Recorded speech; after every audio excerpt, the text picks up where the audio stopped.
Here's a case that's relevant right now as we continue to mass vaccinate against COVID-19 worldwide.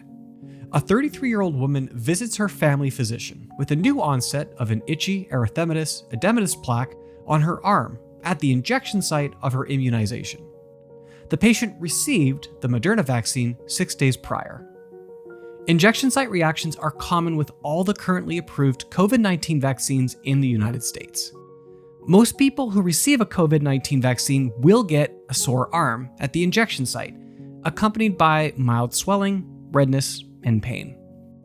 But less than 1% of vaccine recipients experience a more substantial reaction, with moderate swelling and persistent rash.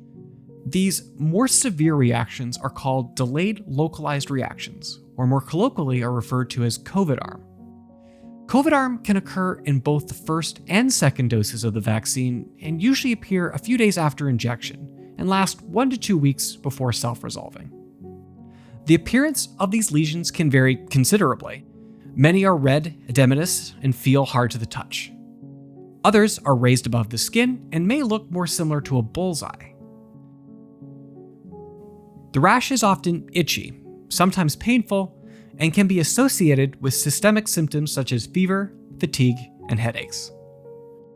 Since these delayed localized reactions are a relatively new observation as mass vaccinations continue, these symptoms can be mistaken for a skin infection. To be fair, it's difficult to distinguish cellulitis from a delayed localized hypersensitivity reaction. Although it's worth noting, cellulitis caused by an unsterile vaccine injection is so rare, it's hard to find even a single case.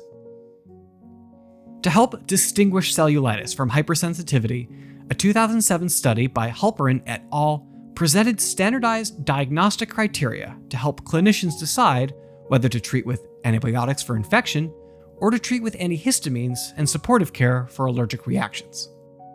Cellulitis presents as a progressive reaction at the injection site and must include at least 3 of the 4 following symptoms: localized pain and tenderness, erythema, induration and swelling, or warmth. Cellulitis also tends to appear early after vaccination, usually within a few days. A delayed hypersensitivity reaction tends to take a bit longer to present, often appearing a week after vaccination.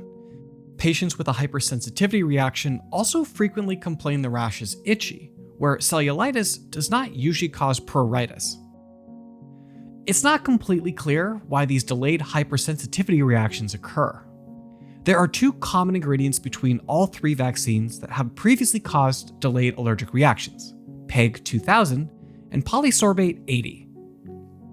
Other ingredients that could cause delayed hypersensitivity, like eggs, gelatin, aluminum, and thimerosal, these ingredients are not present in all 3 approved vaccines. Clearly, more research is needed to establish a stronger connection between delayed hypersensitivity reactions and these ingredients. Treatment for COVID arm is supportive. The CDC recommends patients take a combination of antihistamines and acetaminophen, or NSAIDs. Other research indicates topical steroids may also be effective for severe cases.